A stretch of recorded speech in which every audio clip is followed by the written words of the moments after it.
Bukas punta tayo sa mall, ah. Bilhin na natin yung maganda kong dress.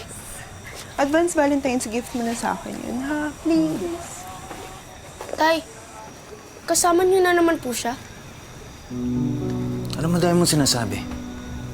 Bisita ko siya, pakisamahan niyo, ha? Tess, ito ko muna sa loob, ha? Mag-uusap lang kami. Okay.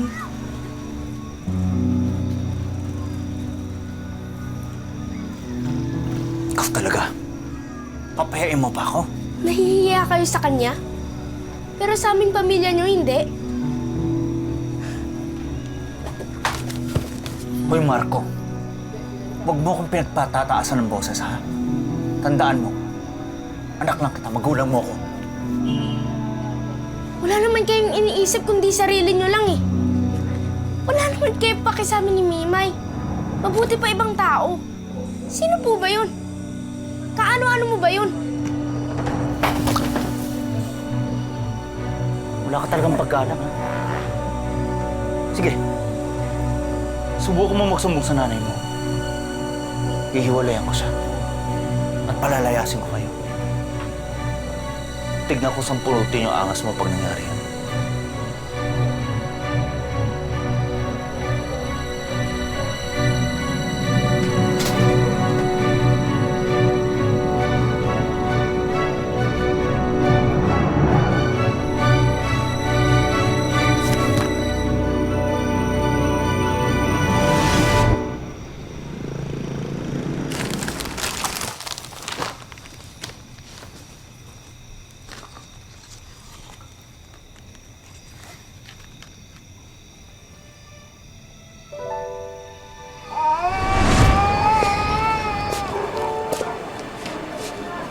Sigurado ko na ba talaga?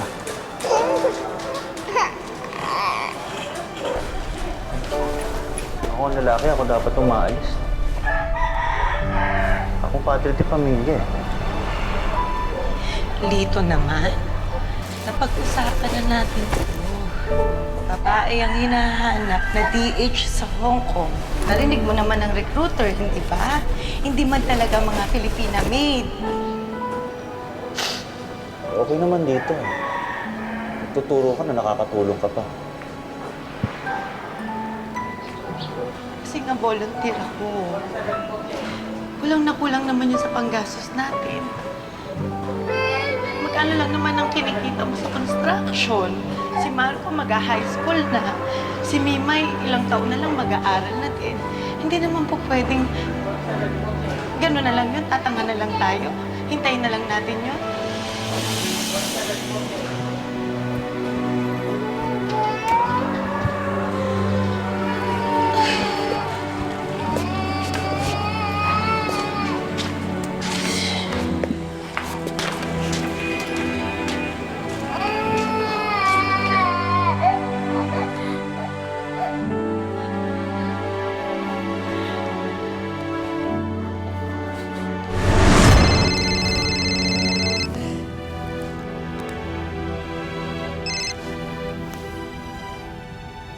Hello, anak. Hello, Nay. Pasensya ka na ako, hindi ko nasagot mga tawag mo. Ang dami ko kasi inaasikaso eh. Umiiyak po ba kayo? Ano? Hindi ako umiiyak. Pagod lang si nanay. Ano bang ibabalita mo at paulit-ulit ka tumatawag? Eh kasi po, may gusto po ako sabihin eh. Tungkol po kay tatay.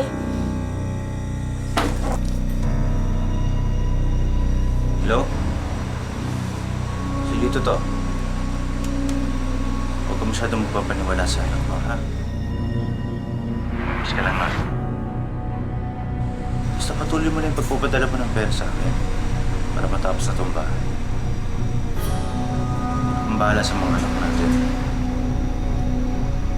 Basta ang trabaho mo lang intindihin mo para tuloy-tuloy yung pagpapagawa natin dito sa bahay. Malipat na kami.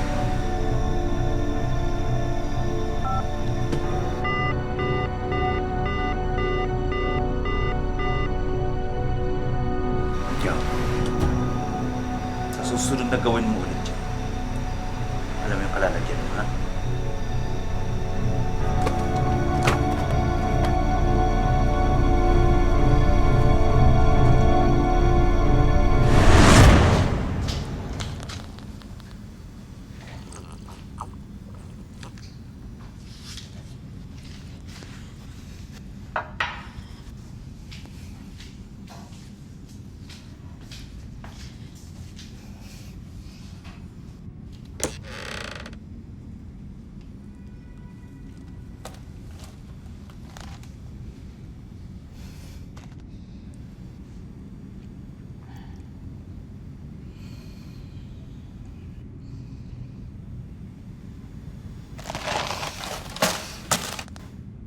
are you doing?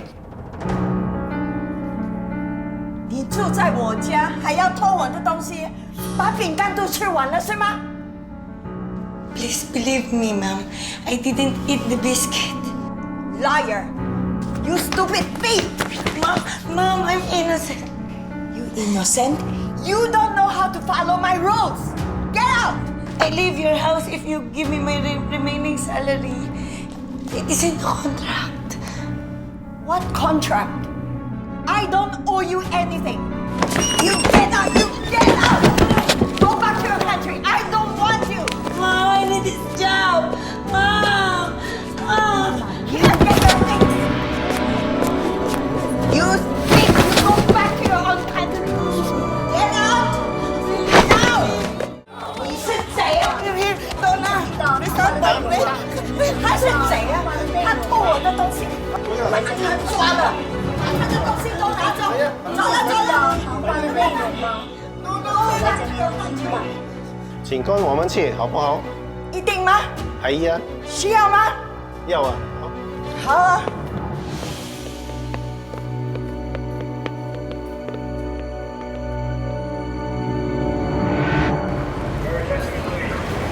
I did not steal anything, sir. I'm telling the truth. 你看啊，他是贼啊！他偷我的东西，我是受害者吗？哎呀，小声一点啊，怎么解決啲問題啊？So what is your decision? Will you file a case against your employer?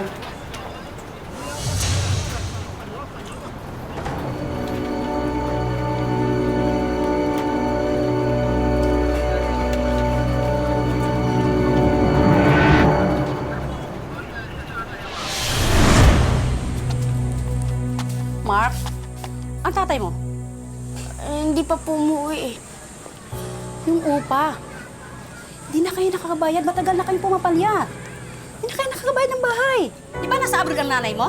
Saan dinadala ng tatay mo ang pira ninyo? Rosa, anong ginagawa niyo dito? Buti naman, Lito. Nabutan pa kita dito. Rosa, huwag naman ho kayo mag-skandal dito. Nakakaya sa mga kapitbahay. Oh. Para marinig nila dahil hindi kayo nakabayad ng upa. Magbabayad naman ho kami. Wala lang talaga ho ngayon. Lito, kailan pa? Eh, may pangangailangan din ako.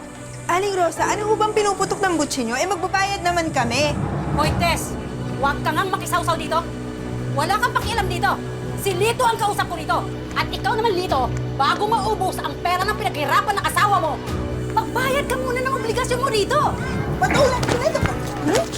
Aling Rosa, walang galang na ho, ha? Buhay ho namin to.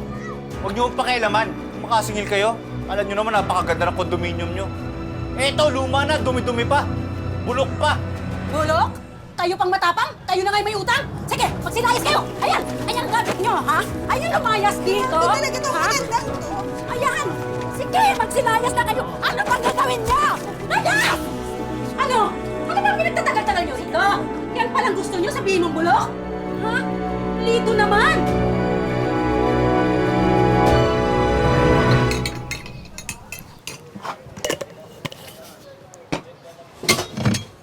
Uy, ano ba? Dahan-dahan naman! Nakikitira lang kayo dito eh. Hinira ka pa ng gamit. Sorry po.